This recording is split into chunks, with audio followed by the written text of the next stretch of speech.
두 분은 혹시 귀신을 실제로 목격한 적은 있으세요? 두 눈으로 이렇게 직접 목격을 했다. 그건 있어요. 가위 눌렸다? 저는 근데 가위 눌린 적은 없고 괴담이나 막 무서운 이야기 이런 건 되게 좋아하는데 사실 귀신을 믿지는 않거든요. 근데 안 무서운 건 아닌데 그냥 안 믿는다? 저도 괴담 되게 좋아하는데 저는 귀신을 그러니까 어렸을 때는 진짜 무서워했는데 나이가 먹으면서 그 무서움이 조금 무뎌졌다 그래야 되나? 왜요? 실제로 본 적도 없고 또 사실 현실이 더 무섭거든요. 아 그런 거 있잖아요. 침대 밑에서 귀신이 나오는 것과 사람이 나오는 것 중에 뭐가 더 무섭냐? 사람이 더 무서워 진짜. 그쵸. 맞아. 진짜 현실이 더 무섭거든요. 그래서 현실에 또 치여 살다 보니 귀신에 대한 무서움이 좀 무뎌졌달까. 아예 안 무서운 건 아니거든요. 완전 어렸을 때보단 좀 덜 무섭다 지금은. 비현실적이라고 생각하는 느낌. 하긴 마감이 더 무서워. 맞긴 해. 맞긴 해. 세금이 무서워. 지금 소름 돋았어 진짜. 보험료도 너무 현실을 찌들었어.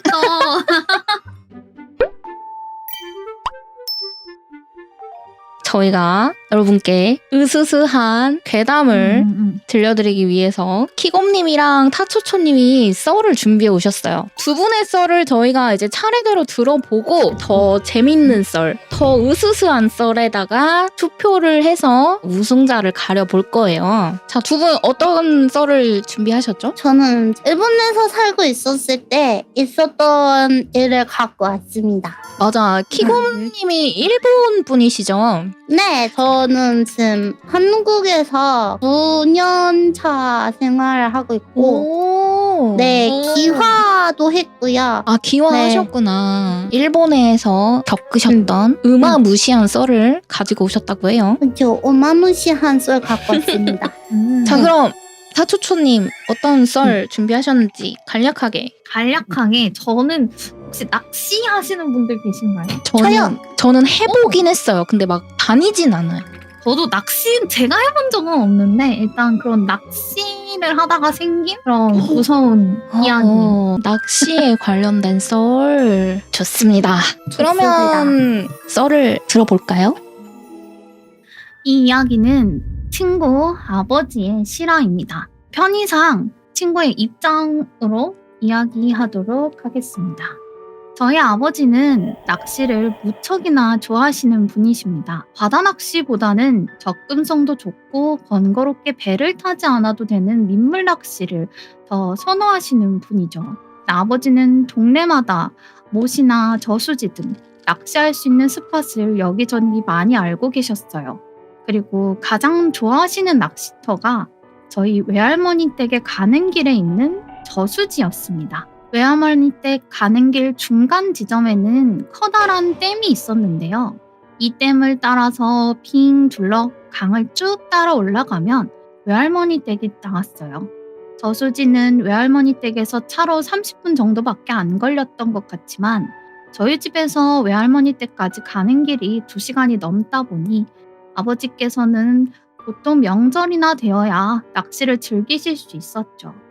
그리고 그 해에는 가뭄이 들어서인지 댐의 수위가 멀리서 육안으로도 보일 정도로 확연히 줄어 있었어요.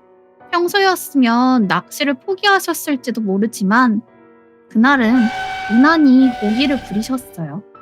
왜냐하면 아버지보다 더 비싼 장비로 무장한 작은 아버지가 따라오셨기 때문이죠.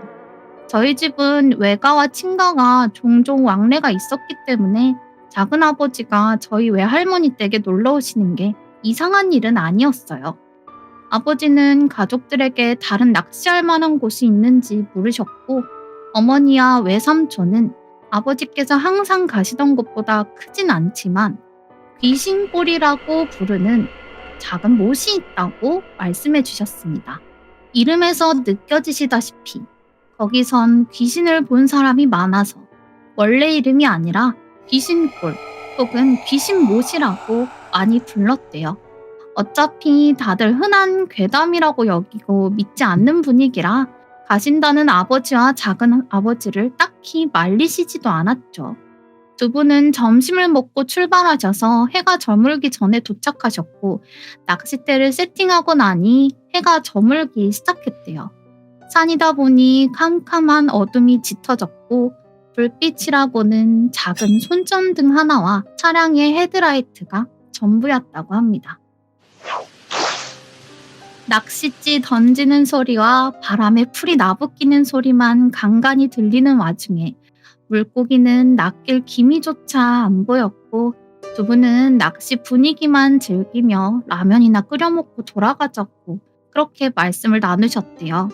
아버지는 차 앞쪽에서 헤드라이트 불빛에 의존해 라면 끓일 준비를 하고 계셨고 작은아버지가 아버지의 낚싯대까지 확인을 하고 계셨는데 아버지가 자리를 비우시자마자 낚싯대가 입질을 하더랍니다. 그래서 잡아 올리면 미끼만 사라져 있거나 미끼를 문 흔적도 없거나 낚싯줄이 끊어져 있는 등 뭔가 찝찝하기는 했죠. 그중 제일 이상했던 건 아버지와 작은아버지께서 낚싯대를 각각 2개씩 설치하셔서 총 4개의 낚싯대가 펼쳐져 있었는데 낚싯대 4개가 동시다발적으로 반응을 했다는 겁니다. 작은아버지는 여간 찝찝한 게 아니었지만 낚싯줄을 갈고 다시 미끼를 끼워서 낚싯줄을 던지셨죠. 그런데 낚싯줄을 던지고 얼마 지나지 않아서 작은아버지가 비명을 지르며 헐레벌떡 아버지에게 뛰어오더랍니다. 아유 성님 빨리 갑시다. 작은아버지는 겁에 질려서 횡설수설하셨습니다. 왜래? 라면 다 끓였는데 뭐 한 짐승이라도 나왔어? 아니 빨리 가자고. 설명은 나중에 할 테니까 가재도요. 버럭 화를 내는 작은아버지를 보고 있자니 사람이 혼이 빠져나간 것 같길래 좀 황당하기는 해도 아버지는 일단 차에 올라타셨다고 해요. 그런데 분명히 좀 전까지 멀쩡히 헤드라이트에 불이 들어오던 차가 두 분이 올라타시자마자 시동이 꺼지는 게 아니겠어요? 헤드라이트가 꺼지며 칠흑 같은 어둠이 들이오자 그때는 아버지도 조금 무서우셨다고 해요. 그래도 뭐 들짐승이라면 차를 탔으니 큰일은 안 나겠거니 하고 제시동을 거시는 아버지 옆에서 작은아버지는 뒤를 힐끔대며 불안한 듯 아버지를 보채기 시작하셨죠. 몇 번의 제시동 끝에 겨우 차에 시동이 걸렸고 귀신골을 간신히 빠져나왔지만 집에 오는 길 역시 순탄치 않았습니다. 차량의 시동은 그 후로도 몇 번이나 꺼지기를 반복했고 아버지는 사고가 날까봐 그게 더 무서우셨다고 해요.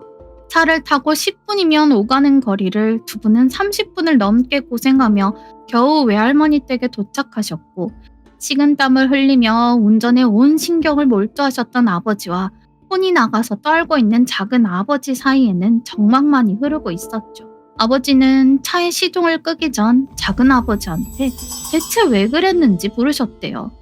아니, 성님은 진짜 못 봤어? 뭐를? 네 요란 떠는 거밖에 못 봤다. 이내 작은 아버지는 새파랗게 질린 얼굴로 입술을 바들바들 떨며 이야기하셨어요.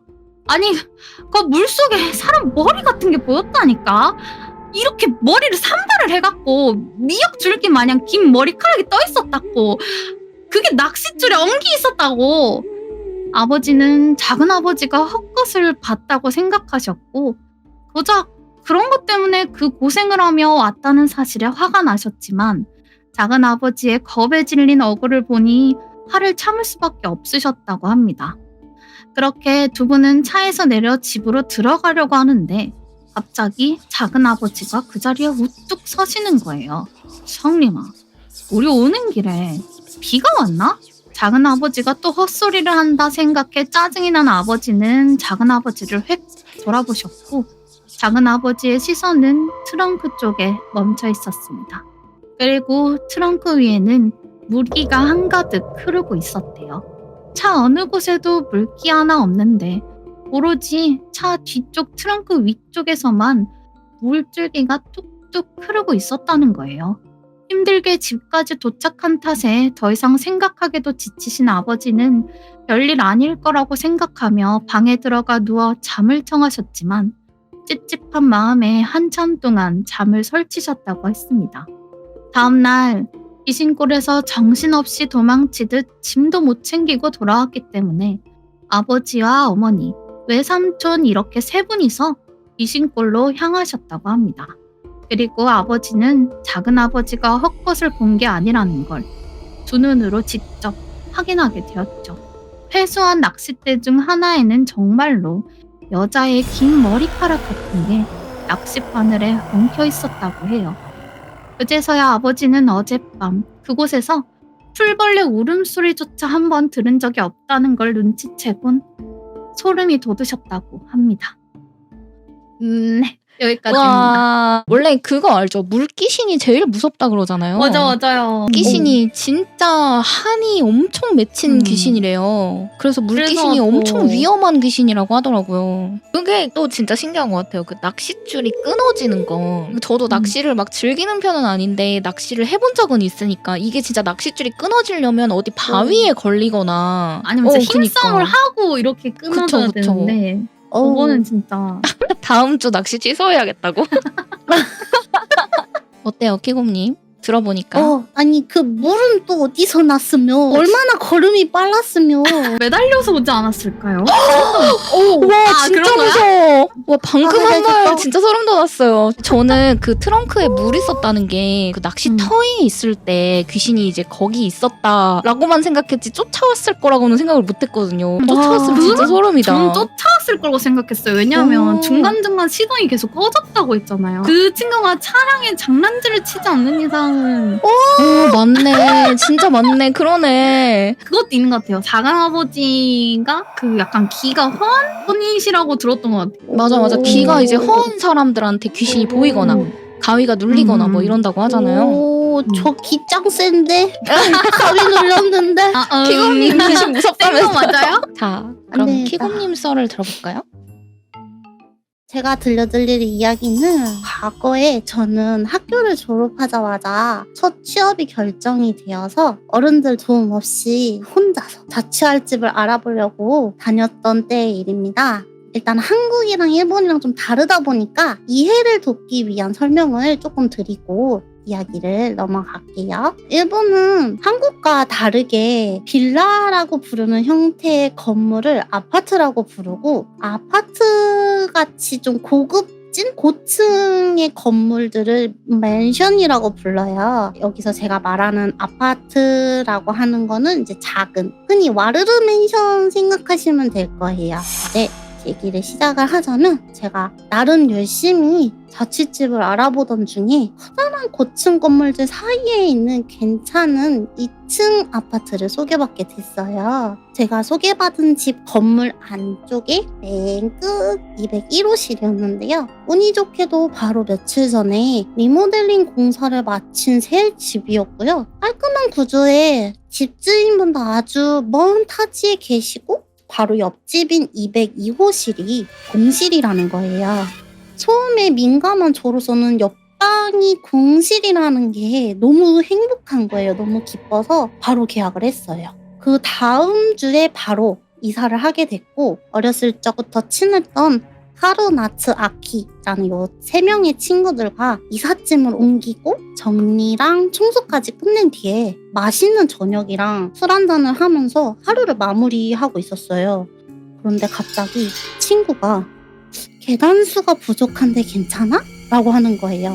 저희 아파트 계단은 12개였는데 저는 솔직히 개수가 무슨 문제가 되는지는 잘 몰랐어요. 뭐 덜 올라가면 좋지 하면서 마냥 좋게만 생각했어요. 그리고 친구들을 보낸 뒤 피곤했던 저는 바로 침대에 누워서 잠이 들었어요. 잠시 후 자고 있던 저는 옆집에서 나는 이상한 소리에 눈을 뜨게 됐어요. 벽이나 바닥? 망치 같은 거로 치는 소리가 있어요. 이상하다 싶어서 소리가 들리는 벽 쪽에 귀를 대보았는데 소리가 갑자기 멈추는 거예요. 뭐지? 끝났나? 라고 생각하는 그 순간 갑자기 복도에서 바닥에 쓸리는 소리? 점점 저희 집 쪽으로 소리가 다가오는 거예요. 그러자 갑자기 또 다시 쿵 하는 소리가 시작이 됐고 이 두 소리가 저를 너무 괴롭히는 거예요. 그때까지만 해도 무섭다기보다는 뭐지? 이렇게 큰 소리를 내는 이유시 있나? 하는 생각에 저는 짜증이 너무 많이 났고 이어폰을 끼고 음악을 들으면서 억지로 잠을 청했어요. 분명 처음에 이 집을 소개받을 때 옆집은 공실이라고 해서 좋아했는데 그 사이에 새로 이사 온 사람이 있었는지 며칠 동안 새벽에 같은 소음에 시달려야 했고 아파트 관리인 분께 202호 옆집에서 나는 소음에 대해서 문자를 보냈어요. 그리고 문자에 대한 답변을 받은 순간 저는 너무 놀라고 말았어요. 202호실은 반년 이상 공실 상태입니다. 착오가 있으신 것 같으니 다시 확인을 부탁드립니다. 그렇게 며칠 동안 잠을 잔 것 같지도 않은 일상이 이어지면서 이상한 꿈을 꾸기 시작했어요. 꿈속에서 저는 항상 저희 아파트 앞 큰 길을 기어다니고 있었어요. 계단을 기어 올라가다가 깨기도 하고 계단을 올려다보다가 깨기도 했어요. 그러던 어느 날 또 이 이상한 꿈을 꾸다가 잠에서 깼는데 그날따라 너무 기분 나쁜 꿈 때문에 온몸에 소름이 돋아 몸서리치고 있던 그 순간 야! 하면서 비명을 지르면서 근처에 사는 친구 나츠한테 전화를 했어요. 지금 당장 집으로 와달라고 진짜 울면서 사정을 했어요. 시간이 얼마나 걸렸는지는 모르겠지만 나츠가 도착했고 이상하게도 아무 소리도 나지 않는 거예요. 진짜 나는 도저히 이 집에서 잘 수가 없겠다. 간단하게 짐을 챙겨서 친구 나츠네 집으로 향했어요. 다음날 이사를 도와줬던 다른 친구 하루와 아키도 나츠네 집으로 와서 저를 걱정해 주었고 그동안 집에서 있었던 일에 대해 자세하게 털어놓기 시작했어요. 그러자 대대로 무녀 집안이었던 하루가 의미심장한 말을 하는 거예요. 혹시 계단 때문일 수도 있어. 이사 첫날에 저에게 계단 괜찮겠냐고 물었던 친구가 하루였어요. 14개가 아니었어. 일본에서는 13계단이라는 괴담이 유명해요. 한 달에 한 번 귀문이 열리고 13일이 지나면 그 귀문이 닫히는데 이 13일 동안은 귀신들이 살기 위해 매달리듯이 높은 곳을 향해 움직이기 때문에 계단을 오르기 시작한다고 해요. 귀신은 하루에 한 단차만 올라갈 수 있어서 계단이 14개 이하일 경우에는 2주 안에 귀신이 찾아온다라는 괴담이에요. 그런데 저희 아파트는 계단이 12개였기 때문에 하루가 단순히 이 괴담을 이야기하는 줄 알았는데 하루의 이야기는 그게 전부가 아니었어요. 하루가 들려준 이야기는 너무 충격적이고 소름이 끼쳤거든요. 제가 사는 아파트가 있던 그 동네는 아주 오래전에 제사를 지내는 풍습이 있는 마을이었고요. 수많은 죽음이 지나가는 길목이었다고 하는 거예요. 그래서 저희 아파트는 마을의 공동묘지였다고 하고 공동묘지 앞 길에는 시신을 매장하는 커다란 통이 있는데 그 통에서 귀신들이 나와 사람을 찾아 기어다닌다고 해서 마을의 건물들은 한 층씩 높여서 지었다고 해요. 그래서 그 얘기를 듣는 저는 집 앞 큰 길가를 기어다니던 꿈, 그 생각이 나서 진짜 온몸에 소름이 끼쳤고 이런 이야기를 들으니까 더욱더 그 아파트에서는 지낼 수 없겠다라는 생각이 들었어요. 당장 이주가 되기 전에 그 집에서 나와야 한다. 친구의 말에 저는 지금 당장 그러면 짐을 가지러 같이 아파트로 향했어요. 아파트에 도착한 후에 불을 켜려고 하는데 퓨즈가 내려가 있더라고요. 이상하다 싶었지만 바로 퓨즈를 올리고 빨리 필요한 짐을 챙기고 있는데 갑작스러운 노크 소리에 친구가 문을 열어주게 되었어요. 너무하신 거 아니에요? 이사 오고 나서부터 왜 이렇게 시끄러워요? 밤에 잠 안 자요? 옆집인 203호 여성분께서 엄청 화가 나신 모습으로 서 계셨던 거예요.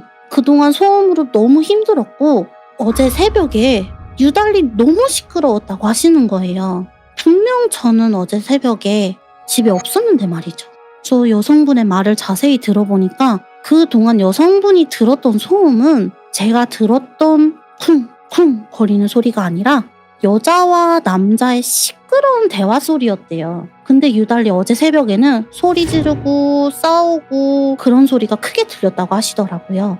주의해달라고 하시면서 여성분은 돌아가셨고 갑자기 무녀 집안인 친구가 화장실로 막 달려가면서 토하기 시작하는 거예요. 그때 갑자기 퓨즈가 탁! 그리고 제 귀에는 다시 쿵, 쿵, 쿵 하는 소리가 들렸어요. 그리고 친구 목소리도 들려오는 거예요. 아빠, 저 지금 키고미 집인데 제발 빨리 와주세요. 아빠 빨리 와줘요, 제발. 친구가 너무 공포에 질려서 다급하게 전화로 아버님께 도움을 요청을 하고 있었던 거예요. 친구들은 퓨즈를 다시 올리고 불을 켰어요. 하루가 갑자기 현관문 손잡이를 붙잡고 울면서 난리가 난 거예요. 그 상태에서 시간이 얼마나 흘렀는지 친구 아버님이 저희 집 문 앞까지 오셨고 그제서야 친구가 현관문 손잡이를 놓더라고요. 그리고 나서 저는 가족들하고 남아있던 큰 짐을 가지러 아파트에 다시 가게 됐어요. 근데 저는 그때 한번 또 정말 충격적인 상황을 두 눈으로 보게 됐거든요. 202호실에는 폴리스 라인이 쳐져 있는 거예요. 202호실에서 거꾸로 매달린 여성분의 시신이 발견이 되었으며 그 여성의 전 남자친구가 여성을 살해 후 욕실에서 스스로 생을 마감을 했다는 거예요. 여성분이 매달린 곳과 제 침실이 벽 하나를 사이에 두고 나란히 위치해 있었던 거예요. 경찰분들이 제가 들었던 쿵쿵 소리는 시신이 흔들리면서 벽에 부딪힌 거였다고 말씀을 하시는 거예요. 그런데 대체 누가 시신을 흔들었을까요? 근데 진짜 무섭다. 근데 제가 진짜 이거를 하루라는 친구한테 이랬던 거 맞냐? 우리 그때 너 왜 그랬냐? 라고 이제 물어봤단 말이에요. 친구가 현관문을 잡고 있었다 했잖아요. 네네네. 열어가 일본어로 아케로예요. 아케로? 네, 근데 옆에서 아케로 이랬대요. 그리고 저는 그 쿵쿵거리는 소리를 벽에서 치는 그 쿵쿵 소리로 들었는데 그 친구는 현관문을 열으라고. 네. 그래서 문을 붙잡고 있었구나. 그 친구가 조금 이제 그 감이 좋다 해야 되나? 무녀 집안이니까. 네, 가끔 조금 이렇게 이상한 그림자 보고 막 이랬다고 하니까 혹시 너는 본 거 없어? 그러니까 얘기할 수가 없대요. 그치. 그게 맞아. 귀신들이 네. 또 자기 얘기하는 걸 그렇게 맞아, 좋아한대요. 관종이야? 보통 이제 괴담이나 이런 거 보다 보면은 어. 내가 보여? 너 내가 보이는구나? 이러면 되게 좋아한대잖아. 맞아요. 그러니까 관종이 맞는 것 같아. 안경 벗고 맞아, 있어야 맞아요. 되겠다.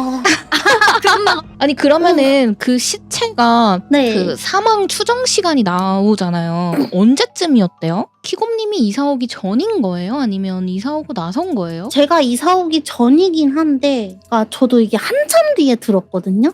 거의 100골 수준이라고 하시더라고요. 100골이요? 그러면은 엄청 오래됐던 거 아니에요? 그 집에 있은지? 네. 분명히 제가 이사 가기 전에 처음에 집을 보러 갔을 때 관리인분이 옆집도 보여주셨거든요. 저한테. 그때는 없었어요? 그때 없었어요. 와 대박! 그게 뭐야? 그게 더 이상해. 아니 말이 그- 되나? 그러니까 크게 뉴스는 안 됐는데 신문 같은 게 나왔었거든요. 오. 그 여성분이 캬바초라고 약간 그 흔히 그냥 술집에서 일하시는 여성분이었고 남성분도 그 술집 직원이었대요. 그래서 여자가 손님을 만나고 하니까 때렸대요. 여자가 이별 통보를 하니까 그 집에 찾아와서 죽인 것 같다. 근데 시신의 뼈가 네. 다수 금이 가 있었고 갈비뼈는 부러져 있었고 두개골이 금이 가 있었고 그런 상태였다고 하더라고요. 그러니까 때려서 죽인 거네요. 그래서 그렇게 해서 살해하고 자신은 목에다가 칼을 이렇게 하셔서 세상에. 그렇게 돌아가셨다고 하더라고요. 근데 너무 무섭다. 왜 어. 흔들렸을까? 너무 억울했나? 그러니까. 바람이 분다고 해서 시체가 그렇게 쉽게 흔들릴 수가 없잖아요. 무게 때문에 살랑살랑 흔들릴 수는 있겠지만 벽에 이제 쿵 박힐 정도로 그 정도면 힘을 실어서 밀어야 그 정도 소리가 날 텐데. 이건 그냥 저희끼리 얘기한 건데 여자분 돌아가실 때 때렸던 소리. 어. 네, 세상에. 그런 그런 얘기도 했었어요, 저희는. 원래 그 귀신들이 죽었을 당시의 모습을 한다고 하잖아요. 그리고 귀신이 네. 본인이 죽었을 때 그 상황밖에 기억을 못 한대요. 그래서 자꾸 거기에 집착을 한다고 하더라고요. 이제 본인이 맞아 죽었으면 그 맞아 죽은 거에 계속 집착을 하는 거죠. 좀 안타깝네요. 그쵸. 살인 무섭기도 사건. 한데 조금 안타까워. 맞아. 되게 딱하다 맞아요. 진짜로.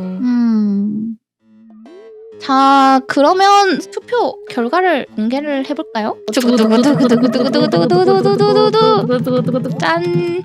타초초님이 2표 더 앞서셔서 타초초님이 승자가 되셨습니다. 아이고 감사합니다. 감사합니다. 재밌었습니다. 재밌었어요. 와, 불러주셔서 감사합니다, 진짜. 감사합니다.